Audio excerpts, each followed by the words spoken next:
નમસ્કાર, તમે જોઈ રહ્યા છો કૃષ્ણા ન્યૂઝ ફાગવેલ। સાચી ખબર સૌથી પહેલા। ખેડા જિલ્લાના સેવાલિયા પોલીસે હથિયારોની હેરાફેરીના મોટા રેકેટનો પર્દાફાશ કર્યો છે। મહારાજના મુવાડા નજીક અમદાવાદ ઇન્દોર હાઈવે પર વાહન ચેકિંગ દરમિયાન એક સ્વિફ્ટ કારમાંથી 4 દેશી પિસ્તોલ, 1 દેશી રિવોલ્વર, 2 મેગેઝીન અને 40 જીવતા કારતૂસ મળી આવ્યા છે। પોલીસે કુલ ₹6.60 લાખનો મુદ્દામાલ જપ્ત કરી 3 આરોપીઓની ધરપકડ કરી છે।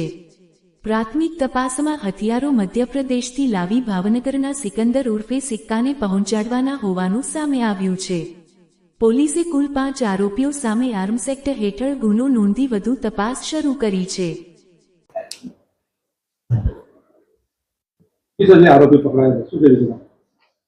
સેવાલિયા પોલીસ સ્ટેશન ખાતે જે ચેકપોસ્ટ છે ત્યાં વાહન ચેકિંગ દરમિયાન સફેદ કલરની એક સ્વિફ્ટ ગાડી હતી, જેમાં ચેક કરતા કુલ 5 વેપન મળી આવે છે, જેમાંથી 4 પિસ્ટલ છે, 1 રિવોલ્વર છે, જેની કિંમત કુલ ₹1,25,000 છે।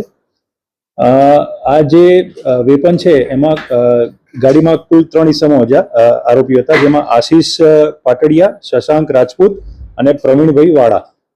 આ તમામ આરોપીઓ જે વેપન છે એ મધ્યપ્રદેશથી છોટુભાઈ પાસેથી લઈને આવ્યા હતા અને ભાવનગર ખાતે સિકંદર ઉર્ફે સિક્કો એને આપવાના હતા।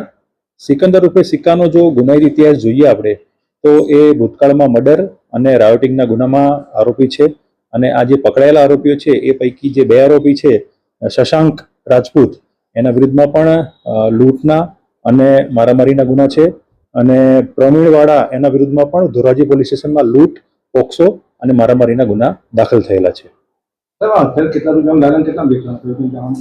હથિયાર આજે તમામ હથિયારની જે 5 લાખ રૂપિયામાં આ તમામ હથિયારનો સોદો થયેલો હતો।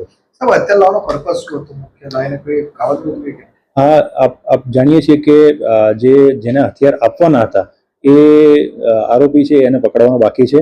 એના પકડ્યા પછી જ એમાં વધુ વિગતો બહાર આવશે, પણ એનો જે ગુનાહિત ઇતિહાસ છે એના પરથી એવું લાગી રહ્યું છે કે એ કોઈ લૂંટ અથવા મર્ડર માટે નું કામ કરવા માટે આ વેપન મંગાયેલા હોવા જોઈએ। એમાં જે મારા ચેકપોસ્ટના જે માણસો છે મારા ત્યાં, જે 24 કલાક ત્યાં સતત વાહન ચેકિંગ કરતા હોય છે અને ભૂતકાળમાં પણ સેવાલિયા પોલીસ સ્ટેશનના પીઆઈની અધ્યક્ષતામાં ઘણા બધા વેપનના કેસીસ પણ અને એનડીપીએસના કેસીસ પણ આપણે સેવાલિયા ચેકપોસ્ટ ઉપર કરેલા છે।